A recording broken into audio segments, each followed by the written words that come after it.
డబ్బు, అనారోగ్యం, ఉద్యోగం, వ్యాపారం, అప్పులతో బాధపడుతున్నారా? మీకోసమే లాంచ్ యువర్ ఫ్యూచర్ ప్రోగ్రామ్.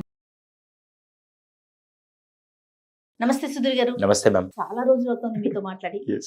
ఎలా నడుస్తుంది ఏంటి సుధీర్ గారు? బయట ప్రపంచం ఎలా ఉంది? ప్రపంచం మీతో ఎంత- మాట్లాడాలంటే పేరెంట్స్ ఎలా ఉన్నారు, పిల్లలు ఎలా ఉన్నారని అడగాలేమో. Yes, ma'am. ఇష్యూస్ కూడా అంటే ఎందుకంటే కోచ్లు ఎక్కువైపోయారు, సైకాలజీ ప్రాబ్లమ్స్, సైక్రాటిక్ ప్రాబ్లమ్స్ ఎక్కువగా కనిపిస్తూ ఉన్నాయి. ఒకప్పటితో కంపేర్ చేసుకుంటే చాలా ఎక్కువగా చూస్తున్నామేమో, ఇష్యూస్ ఎక్కువ అవుతున్నాయేమో నాకు అనిపిస్తూ ఉందండి. ఎందుకంటే సోషల్ మీడియాలో చూస్తున్నా కూడా మీలాంటి వాళ్ళు ఎక్కువ కనిపిస్తున్నారు, ఇష్యూతో ఉన్న వాళ్ళు ఎక్కువ కనిపిస్తున్నారు. మనం ఒక 30-40 ఇయర్స్ బ్యాక్ చూసుకుంటే ఎక్కువ ఫ్యామిలీ పెద్దది ఉండేది అవును. కదండి. ఇప్పుడు 1 or 2 అయినా కూడా సమస్యలు అంటే ఒకరిని ఇద్దరిని కూడా హ్యాండిల్ చేయలేక సలహాల కోసం వెళ్ళడం తప్పనట్లేదు, Mm. బట్ అవసరమైతే పడుతుందేమో అనిపిస్తోంది. మీరేమంటారు? ఖచ్చితంగా మ్యామ్. దానికంటే ముందు నేను కొన్ని క్వశ్చన్స్ అడుగుతాను, మీరు ఆన్సర్ చేయండి, అలాగే చూసే వాళ్ళు కూడా ఆన్సర్ చేయమని. డెఫినెట్ గా. మ్యామ్, ఇంతకుముందు డిప్రెషన్ అనే కేసులు ఎన్ని ఉండేవి? అసలు డిప్రెషన్ అనే మాట Mm. చాలా రోజుల వరకు నాకు తెలియదండి. బహుశా ఒక 5-6 ఇయర్స్ నుంచి చాలా ఎక్కువగా ఉన్నా. నేను డిప్రెషన్లో ఉన్నాను, డిప్రెషన్లో ఉంటాను, డిప్రెషన్కి వెళ్ళాలి అనే మాట చాలా తక్కువ కాలం నుంచి వింటున్నాం. అంతకుముందు డిప్రెషన్ ఎందుకు లేదంటే, అంతకుముందు మన చుట్టూ మాట్లాడే వాళ్ళు కానీ మనతో కలివిడిగా అరే నువ్వు ఎందుకు డల్ గా ఉన్నావు అని ఫేస్ చూసి మరి ఎప్పుడైనా మీరు కొద్దిగా బాధలో ఉంటే అవునవును. అమ్మొచ్చో లేకుంటే నాన్నొచ్చో లేకుంటే పక్కన వాళ్ళు ఉండి బంధువర్గమైన వచ్చి ఏమ్మా ఎందుకు ఈరోజు డల్ గా ఉన్నావు, ఏమైంది సంగతి అనగానే ఎక్కడో తెలియకుండా ఒక ధైర్యం వచ్చేది. అరే అవునులే, ఏం లేదు బాబా, ఇలా అయిందంటే అదేం లేదు, ఏదైనా ప్రాబ్లం ఉంటారా కూర్చో మాట్లాడదాం అని చెప్పే విధంగా ఒక మనోధైర్యాన్ని ఇచ్చే వ్యక్తులు మన చుట్టుపక్కల ఉండేవాళ్ళు. ఎగ్జాక్ట్లీ. ఫస్ట్ దానివల్ల చాలా బాగుండేది, మనం ఇంకెక్కడికి వెళ్ళి షేర్ చేసుకునే వాళ్ళం కాదు, అంత బాగుండేది. అలాగే ఇంతకుముందు సూసైడ్ రేట్స్ ఇవన్నీ నాకు తెలిసి 100లో 1000లో ఎక్కడో ఉంటే 1% ఉండేది. ఈ రోజు పాపం ఎంత దౌర్భాగ్యం అంటే చేతికి అందించిన కొడుకో కూతురో చిన్న చిన్న విషయాలకు ఆత్మహత్యలు ఎందుకు చేసుకుంటున్నారో ఆ నెంబర్ కూడా పెరుగుతూ వచ్చింది. అవును. ప్రతి ఒక్క సమస్య పెరగడానికి కారణం మనం ఎంత ఫాస్ట్ గా ముందుకెళ్తున్నామో అంతే ఫాస్ట్ గా మెంటల్ హెల్త్ ఇష్యూస్ ని మనం నెగ్లెక్ట్ చేస్తూ ఉంటే దానివల్ల అటు పేరెంటింగ్ లో ఛాలెంజెస్ అవ్వచ్చు, అవును. ఇటు మానసిక సమస్యలు అవ్వచ్చు. నేను ఎప్పుడు ఒక ఎగ్జాంపుల్ చెప్తాను. ఇంతకుముందు ఏదైనా బాధ వస్తే మన ఇంట్లో వాళ్ళకి హ్యాపీగా మనం షేర్ చేసుకుంటూ ఉండాలి.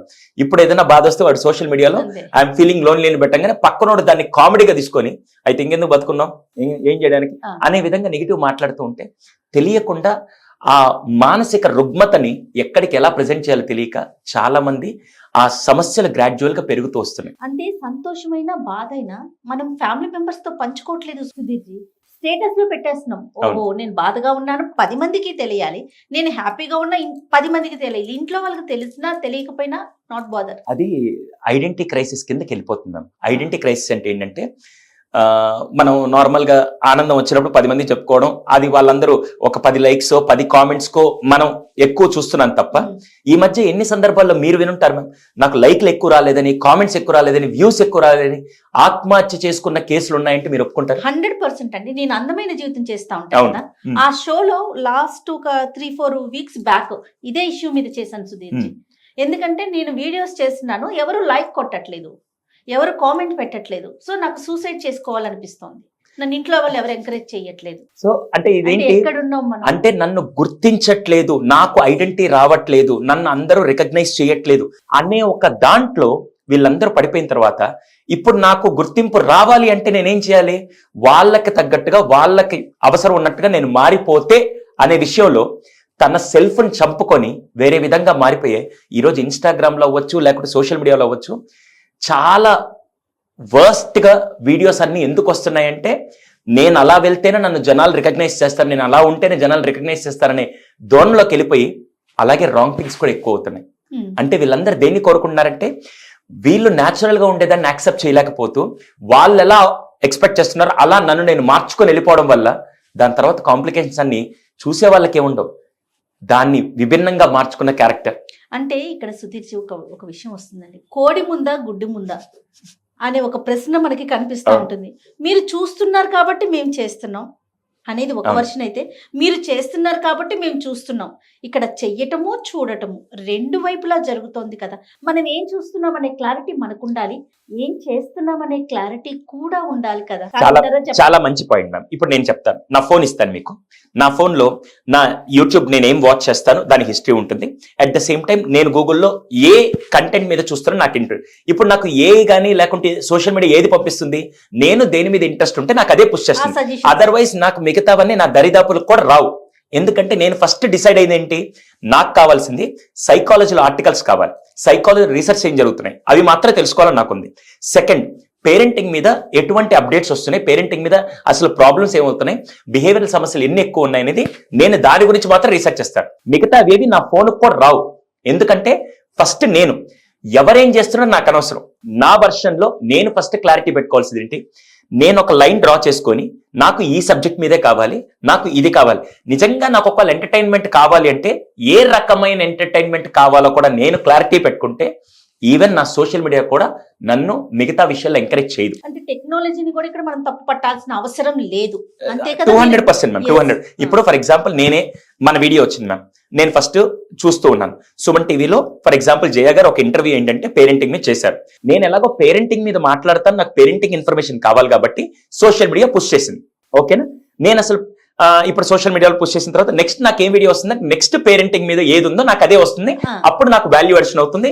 ఫెంటాస్టిక్.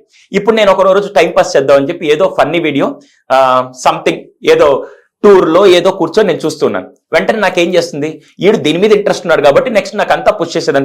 అంటే ఇక్కడ నేను సోషల్ మీడియాని తప్పు పట్టాలా, ఇక్కడ నాకు ఇష్టం వచ్చి నేను టైం పాస్ చేయడానికి కూర్చొని ఇలా ఏలన్నప్పుడు నాకు అదే పుష్ చేస్తుంది. సో నేను టెక్నాలజీని అన్నాను, నేను నా బోర్డర్ ఎలా క్రియేట్ చేసుకొని, నా బౌండరీ ఎలా సెట్ చేసుకొని, నాకేది కావాలో నేను డిసైడ్ చేసుకున్నా. ఇప్పుడు రెస్టారెంట్కి వెళ్తాం మ్యామ్, రెస్టారెంట్ లో మెనూలో దాదాపు ఒక 100 ఐటమ్స్ 200 ఐటమ్స్ ఉంటాయి. అన్ని నేను తినలేను కదా. ఫస్ట్ నాకేది నచ్చుతుంది, మేబీ నేను వెజిటేరియన్ అనుకోండి, అక్కడ నాన్ వెజ్ ఐటమ్స్ కూడా ఉంటాయి. బట్ నేనేం చేస్తాను, నేను ఈరోజు పర్టికులర్ వెజ్ తినాను అనుకున్నా అని చెప్పి వెజ్ లో ఉండే ఐటమ్స్ ని పర్ఫెక్ట్ గా చూస్ చేసుకొని నాకు నచ్చే ఐటమ్ నేను తీసుకుంటే మిగతా అక్కడ ఏమున్నా నాకు అనవసరం. మనకి విచక్షణ ఉంది. ఎగ్జాక్ట్లీ. కానీ ఇక్కడ మనం పిల్లల గురించి ఒక్కసారి అటు కూడా వెళ్దాం. షూర్. మనకి విచక్షణ ఉంది కాబట్టి మనకి ఏం చూడాలి, మనకి ఏం కావాలి అనేది ఒక ఐడియా ఉంది. పిల్లల విషయానికి వస్తే వాళ్ళకి ఏముంటుంది, ఏది కనిపిస్తే అది చూసేస్తారు కదా. ఇక్కడ మనం మరి సోషల్ మీడియా గురించి మాట్లాడుకోవాల్సిన అవసరం ఉంది కదా. వాళ్ళకి ఏది వస్తే, ఏది ఇంట్రెస్ట్ అనిపిస్తే అంటే అది తప్ప ఒప్ప అని వాళ్ళకి తెలీదు. దాన్నే చూస్తూ ఉంటారు, అదే వస్తూ ఉంటుంది. దాన్ని ఎలా కంట్రోల్ చేయగలరు? నేను దీనికి కూడా చెప్తాను. చెప్పండి. అదేదో ఆవు చేలో మేస్తే ఏదో సామెత ఉంటుంది కదా, అవునా? ఇప్పుడు నేను యుఎస్ కి వెళ్ళాను లాస్ట్ 1 month. నేను ఒక బిగ్గెస్ట్ లైఫ్ ట్రాన్స్ఫార్మింగ్ మూమెంట్ ఏంటంటే యుఎస్ కి వెళ్ళినప్పుడు దాదాపు 3000 మంది ఫ్యామిలీస్ కలిస్తే 3000లో మీరు మనం మాట్లాడుకునే 2500 మంది ఫ్యామిలీస్ ఇలాగే ఉన్నారు. ఏది, పిల్లల పాటికి పిల్లలు, తల్లిదండ్రుల పాటికి తల్లిదండ్రులు ఉన్నారు. ఒక 500 ఫ్యామిలీస్ లో నేను సపరేట్ గా డిఫరెంట్ గా చూసింది ఏంటంటే, ఒక ఫ్యామిలీ నన్ను పిక్ చేసుకునే దానికి వచ్చారు మ్యామ్. ఎక్కడి నుంచి, ఆస్టిన్ కి వచ్చి హ్యూస్టన్ లో వాళ్ళ ఫ్యామిలీ ఉంది. వాళ్ళు నన్ను ఆస్టిన్ నుంచి పిక్ చేసుకొని హ్యూస్టన్ లో ప్రోగ్రామ్ అరేంజ్ చేసి మళ్ళీ నన్ను డ్రాప్ చేసి వెళ్తారు. ఇది మొత్తం ప్లాన్. వాళ్ళు వచ్చేటప్పుడు వాళ్ళ అబ్బాయిని తీసుకొని వచ్చారు. వాళ్ళ అబ్బాయి 7th క్లాస్ అవుతున్నాడు. కానీ నా అటెన్షన్ ఎక్కడ గ్రాబ్ అయింది తెలుసా, 3 గంటల ప్రయాణం మ్యామ్. హ్యూస్టన్ నుంచి ఆస్టిన్ కి రావడానికి 3 గంటల ప్రయాణం. మామూలుగా మన వాళ్ళు బై రోడ్ మ్యామ్, అక్కడ వాళ్ళందరూ మాక్సిమం కారే కాబట్టి. మామూలుగా మనం ఎప్పుడైనా ఫ్యామిలీతో బయటికి వెళ్తున్నప్పుడు కారులో వెళ్తున్నాం, 1 గంట ప్రయాణం చేస్తుంటే వెనక 2 కూర్చొంటారు పిల్లలు, ముందు కారులో హస్బెండ్ డ్రైవ్ చేస్తుంటారు, వైఫ్ ఎటు కూర్చొని ఉంటుంది. ఎవరి పాటికి వాళ్ళు ఫోన్లు పట్టుకొని డిస్టర్బ్ చేయకుండా ఉంటే చాలని మనం వదిలేసి మాక్సిమం ఫోన్ లోనే ఉంటాం. ఇదంతా మనం ఒప్పుకుంటారు. మీరు ఎప్పుడైనా బయట కూడా చూడండి, కారులో ఎప్పుడైనా పిల్లల్ని తీసుకొని వస్తే అందరూ అలా చేస్తారని చెప్పరు. 100లో 80% ఫ్యామిలీస్ అయితే వాళ్ళని ఏదో పడుకొని ఉంటారు, లేకపోతే ఫోన్ చూస్తుంటారు. వైఫ్ అండ్ హస్బెండ్ మాట్లాడుకుంటున్నా, పిల్లలు మాత్రం ఖచ్చితంగా ఫోన్ లో ఉంటారు. అవునా? అక్కడ బ్యూటీ ఏంటి తెలుసు మ్యామ్, కార్లో లైబ్రరీ చూస్తాను నేను. కార్లో లైబ్రరీ అంటే ఇంకా ఆలోచించండి ఒకసారి. కార్లో లైబ్రరీ ఉంది, మినీ లైబ్రరీ. వాడు 3 గంటల ప్రయాణంలో వాళ్ళ నాన్న ఒక్కసారి కూడా ఫోన్ అడగకుండా బుక్ తీసుకొని వాడికి ఇష్టం వచ్చిన బుక్ చదువుతూ నవ్వుతూ ఆ జోక్ ని మళ్ళీ డాడీతో షేర్ చేస్తున్నాడు. నాకైతే ఫ్యూజులు ఎగిరిపోయే సీరియస్ గా. That was the first moment. నేను ఒక ఇండియన్ ఫ్యామిలీ యుఎస్ లో ఉంటూ ఆ కల్చర్ ని అడాప్ట్ చేసుకుని. ఇది ఎలా వచ్చిందంటే, ఇంటికి వెళ్ళాను, ఇంట్లో వాళ్ళ ఇంట్లో మొత్తం లైబ్రరీ ఉంది, టీవీ ఉన్న వాళ్ళు ఆన్ చేయరు, టీవీ టైం ప్రాపర్ గా సెట్ చేసుకొని వాళ్ళ ఫ్యామిలీ మొత్తం రాత్రిపూట డిన్నర్ అయిపోగానే అందరు కూర్చొని ఫ్యామిలీ బుక్స్ చదవడం మొదలుపెట్టి ఆ కల్చరే పిల్లలకు వచ్చింది. అర్థమైందా? ఇప్పుడు మీరు అన్నదే నేను మాట్లాడితే ఫస్ట్ నేను ఇది చెయ్యి అని నేను చెప్పడం కాదు, నేను ఎగ్జాంపుల్ గా ఉంటే 200% it will apply to the family also. 100%. మన వాళ్ళు ఏం చేస్తారంటే, అరే టీవీ ఆప్, చదువుకో, మొబైల్ చూడొద్దు అని చెప్పిలా నీకు ఎన్నిసార్లు చెప్పాలి, మొబైల్ చూడబాకరా. మనం ఏం చేస్తున్నాం ఇక్కడ? నేను ఒక నిమిషం పక్కన పెట్టి, నాకు ఈరోజు నావల్ చదవాలంది, నేను ఈ నావల్ చదువుతా, నువ్వు ఆ స్టోరీ చదివేసి మన ఇద్దరు షేర్ చేసుకుందాం. నేను చదివిన నావల్లో ఉన్న ఇన్సిడెంట్ నీకు చెప్తాను, నువ్వు చదివిన స్టోరీ నాకు షేర్ చేయని. ఇలా కనుక డెవలప్ చేస్తే హౌ ఇట్ విల్ బి. ఇప్పుడు కల్చర్ డెవలప్ చేయాల్సింది. ఏదైనా నువ్వు లెగసీ నెక్స్ట్ లెవెల్ తీసుకెళ్లాలంటే, ఈవెన్ పిల్లలు సోషల్ మీడియా చూస్తున్నా కూడా దాన్ని ఎలా ఫిల్టర్ చేయాలనేది first unit to make it very clear. నువ్వు చిన్నప్పటి నుంచి ఆస్ట్రోనాట్ అవ్వాలనుకున్నావు, ఈ రోజు నుంచి ఏం చేస్తావు అంటే, నువ్వు చూసే ఇన్ఫర్మేషన్ అంతా ఆస్ట్రోనాట్ కి సంబంధించి చూస్తూ ఉండు.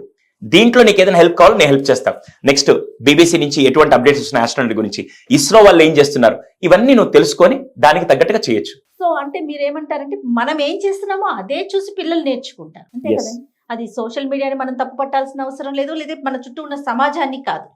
కానీ ఇష్యూస్ పెరగటానికి కారణం ఏంటంటారు సుధీర్జీ? మ్యామ్, అందరం పరిగెట్టే వరల్డ్ లో ఉన్నాం మ్యామ్. ఒక్క నిమిషం నిలబడి ఆలోచించే ఓపిక కూడా ఎవరికి లేదు. అందుకే ఇప్పుడు ఇంతకుముందు క్యూలో నిలబడి మనం పనులు చేసుకున్నాం, ఇప్పుడు క్యూ అన్నా కూడా వీళ్ళకి అసలు పేషెన్స్ ఉండదు. అవునా? ఇంత ఫాస్టెస్ట్ లో వెళ్ళినప్పుడు మనం ఏంటంటే, ఇంతకుముందు ఫాదర్ ఒక్కరు వర్క్ చేస్తే మదర్ ఇంట్లో ఉండి చూసుకునేవాళ్ళు. ఈ రోజు పైగా అప్పుడు గ్రాండ్ పేరెంట్స్ ఉండేవాళ్ళు, అన్ని ఉండేవాళ్ళు. ఇప్పుడు ఇద్దరు పనిచేస్తే కానీ కుటుంబం గడవని పరిస్థితిలో ఉంది. కాబట్టి అందరూ వెళ్ళిపోతూ ఆ ఉన్న టైంలోనే ఇంకా డంప్ చేయాలని వాళ్ళ మీద ఎక్స్ట్రా ప్రెషర్ పెట్టేసి, అకాడమిక్స్ అనే ఒక ప్రెషరో లేకుంటే ఏదో ఒకటి పెట్టేస్తుంటే కనెక్షన్ 200% మనమే parents. No doubt in that ma'am. ఇంతకుముందు మీరు స్కూల్కి వెళ్ళేటప్పుడు మీ పేరెంట్స్ ఇంటికి వచ్చిన తర్వాత కూడా మ్యాథ్స్ కో ట్యూషన్, ఫిజిక్స్ కో ట్యూషన్, కెమిస్ట్రీ కో ట్యూషన్, సోషల్ కో ట్యూషన్ పెట్టించేసి మీతో అసలు బాండింగే లేకుండా ఉంటే ఇప్పటికి మీరు ఒక మిషన్ లాగా తయారయ్యేవాళ్ళు. మీరు మొన్న మా ఈవెంట్కి వచ్చారు. ఈవెంట్కి వచ్చినప్పుడు నేను మీకంటే వయసులో తక్కువ, కానీ నాకేం చేశారంటే, సుధీర్ నమస్తే, బాగున్నారని చెప్పి మీరు ఇచ్చే గౌరవం, నాకు తెలిసి చిన్నప్పుడు మీ అమ్మ నాన్నగారు మీకు నేర్పించిన ఆ గౌరవం ఈ రోజు మీకు వచ్చింది. అర్థమైంది మ్యామ్ నేను చెప్పేది? 100%. ఆ రోజు కనుక వాళ్ళు, అరే ఇదంతా వద్దురా, నువ్వు అసలు మనుషులు పట్టించుకోబాకు, నువ్వు వెళ్ళి చదువుకో, నువ్వు మార్కులు తెచ్చుకొని మీ అమ్మ నాన్న గనక చెప్పుంటే, ఈ రోజు సుధీరా అయితే బాకేంది, వాడు లెక్కలో వాడు గ్రేటు, నా లెక్కలో నేను గ్రేటు, నా లెవెల్ నాది అనే విధంగా ఉండి చిన్నప్పటి నుంచి మీకు పర్సనాలిటీ షేప్ చేశారు. కాబట్టి ఈ రోజు సమాజంలో మీకంటూ గౌరవం రావడానికి కారణం, ఈ రోజు మీరు ఏం చదివారో నాకు తెలియదు, తెలుసా మ్యామ్? మీరు ఏ కారులో వచ్చారో నాకు తెలియదు, మీ బంగ్లా ఎంతో నాకు తెలియదు. నాకేం తెలుసు అంటే, జయ గారు నన్ను ఎలా ట్రీట్ చేస్తున్నారు చూసి నేను జయ మ్యామ్కి అంతే రెస్పెక్ట్ ఇస్తాను. 100%. అది ఆ క్యారెక్టర్ ని ఏ స్కూల్ నేర్పిస్తుంది? ఇప్పుడు పేరెంట్స్ గా వీళ్ళు రోల్ మోడల్ గా ఉండి నేర్పించాల్సింది ఇదేనండి. It's not about education. కానీ ఈ రోజుల్లో పేరెంట్స్ అందరూ ఏం చేస్తున్నారంటే, మా వాడిని ఏ స్కూల్లో జాయిన్ చేయాలి, మా వాడిని ఎంత పర్సెంటేజ్ తెప్పించాలి, మా వాడు ఎంత బాగా చదవాలనేది ప్లాన్ చేస్తున్నారు తప్ప, సెకండ్ పార్ట్ జీవితాన్ని మొత్తం నడిపించే క్యారెక్టర్, పర్సనాలిటీ గురించి ఎంతమంది ప్లాన్ చేస్తున్నారు? ఎగ్జాక్ట్లీ అండి, ఎగ్జాక్ట్లీ. ఇది ఒక్కటే నా ప్రాబ్లం అండి. ఎంతసేపు మనం మీరు అంటున్నట్లుగా పిల్లల వైపు నుంచి వీళ్ళని ఏం చేయాలి, వీళ్ళని ఎలా పెంచాలి, వీళ్ళని ఏ విధంగా తీసుకెళ్లాలి తప్ప దానికి మనం ఏం చేయాలి? ఎట్లా సుధీర్జీ, ఈ క్వశ్చన్స్ అన్నిటికీ ఆన్సర్ ఏంటి? ఖచ్చితంగా మ్యామ్. అందుకే నేను ఈ ప్రాబ్లం అన్నిటికీ ఒక ప్రతి దగ్గర సొల్యూషన్ ఉండాలి కదా మ్యామ్. ఆ సొల్యూషన్ గానే నేను తీసుకొని వచ్చింది పేరెంట్శాల. పిల్లలకి పాఠశాల ఉన్నట్టే పేరెంట్స్ కూడా చాలా మంది తెలియట్లేదు మ్యామ్. ఏ వయసుకి ఏం నేర్పించాలి, పిల్లలతో బాండింగ్ ఎలా పెంచుకోవాలి, రోజు ఇంటికి రాగానే ఒకే టార్చర్ క్వశ్చన్స్ లాగా కాకుండా పిల్లలతో 10 నిమిషాలు మీరు వాల్యుబుల్ టైం గడిపితే డెఫినెట్ గా అది వాళ్ళ 10 ఏళ్ల జీవితాన్ని మారుస్తుంది. 10 నిమిషాలు క్వాలిటీ టైం. ఇప్పుడు ఫర్ ఎగ్జాంపుల్ మీరున్నారు మ్యామ్, ఇప్పుడు మీరు వర్క్ చేసి, మీ సార్ కూడా వర్క్ చేస్తారు, ఇద్దరు వర్క్ చేసి సాయంత్రం ఇంటికి వెళ్ళే టైంకి ఆ 10 నిమిషాలు క్వాలిటీ టైంలో మీరు కనెక్ట్ అయితే పాపకి రోజంతా మీరు లేరు అన్న వెల్తి లేకుండా ఆ 10 నిమిషాల టైం 24 గంటల సమయాన్ని కనుక భర్తీ చేస్తూ ఉంటే ఎలా ఉంటుంది మ్యామ్? వినటానికి చాలా ఆనందంగా అనిపిస్తోందండి, నిజం చెప్తున్నాను. సో ఇది first time in the history parents పిల్లలతో ఎలా కనెక్ట్ అవ్వాలి, వాళ్ళు పిల్లల జీవితంలో హీరోగా రోల్ మోడల్ గా ఎలా ఉండాలని తీసుకొని వచ్చింది పేరెంట్శాల. దాని గురించి పూర్తి వివరాలు కావాలంటే మనకి ఈ వెబ్సైట్ కింద లింక్ ఉంటుంది మ్యామ్. హ్యాపీగా దానికి కాల్ చేస్తే డెఫినెట్ గా ఇది ఈ రోజు వాళ్ళకి ఇస్తున్న మన సొల్యూషన్ మ్యామ్. సూపర్ అండి, సూపర్. ఇంకా చాలా అనుమానాలు నివృత్తి చేసుకోవాల్సిన అంశాలు చాలా ఉన్నాయండి పేరెంట్స్ సంబంధించి అండ్ పేరెంటింగ్ మీద రాబోయే వీడియోలో మనం డిస్కస్ చేద్దాం. అయితే క్లోజ్ చేసే ముందు ఒక విషయం అడుగుదాం అనుకున్నానండి. మీవి పాపవి చాలా వీడియోస్ చూస్తూ ఉన్నాను నేను, మీ పేజీలో చూస్తున్నాను, FBలో చూస్తూ ఉన్నాను. భలే ఎంగేజ్ చేస్తున్నారు పాపని, ఏం చేయాలో కూడా చూపిస్తున్నారు. అయితే మీ హెయిర్ గురించి అడుగుదాం అనుకున్నాను సుధీర్జీ, ఏంటి అసలు దీని వెనకాల ఉన్న స్టోరీ ఏంటి?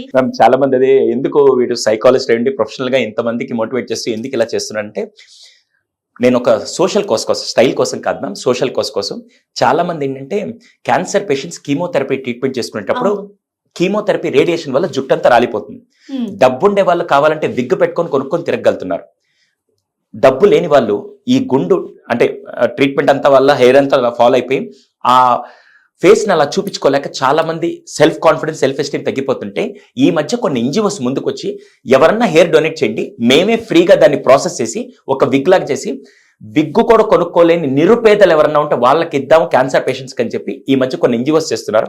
అందులో మా సిస్టర్ ఒక ఆవిడ హోప్ లైఫ్ ఫౌండేషన్, మా ఫ్రెండ్ రఘునందన్ని వాళ్ళందరూ డొనేట్ చేయడం చూసి నాకు అప్పుడు అనిపించి అరే సమాజానికి, మనకి సమాజం ఏమి ఇచ్చింది కాదు, సమాజానికి మనమేమి ఇచ్చామని చెప్పి ఒక 2 సంవత్సరాలు కష్టపడి హెయిర్ పెంచి క్యాన్సర్ పేషెంట్ డొనేట్ చేయడం కోసం ఈ సోషల్ కాజ్ కోసం చేస్తున్నాను మ్యామ్. స్టైల్ కోసం కాదు, ఇంకే దాని కోసం కాదు. సూపర్ అండి, సూపర్, వండర్ఫుల్ థింగ్. అయితే నాకు ఒక చిన్న హెల్ప్ చేయండి. ఎవరైతే ఈ కాజ్ మీద పనిచేస్తున్నారో ఆ ఎన్జిఓ పర్సన్స్ ఇఫ్ ఓకే అనుకుంటే వాళ్ళతో ఒక్క ఇంటర్వ్యూ చేయాలని నాకు డెఫినెట్ గా అనిపిస్తా మ్యామ్. ఉంది. హోప్ లైఫ్ ఫౌండేషన్ అని చెప్పేసి Right. పద్మజ నా సిస్టర్ లాగే అసలు చాలా మంచి అమ్మాయి. ఇలాంటి కాజెస్ కి కరోనా టైం నుంచి ఎన్నో సోషల్ కాజెస్ లో సోషల్ యాక్టివిస్ట్ గా పనిచేస్తుంది. రైట్, డెఫినెట్ గా వ్యూవర్స్ అందరూ కూడా ఆవిడని పరిచయం చేద్దాం ఖచ్చితంగా సుమన్ మ్యామ్, టీవీ ఖచ్చితంగా ద్వారా. నేను స్పెషల్ గా చేపిస్తాను. రైట్ అండి, thank you so Thank much. you, ma'am. నమస్తే Thank you. సుధీర్జీ.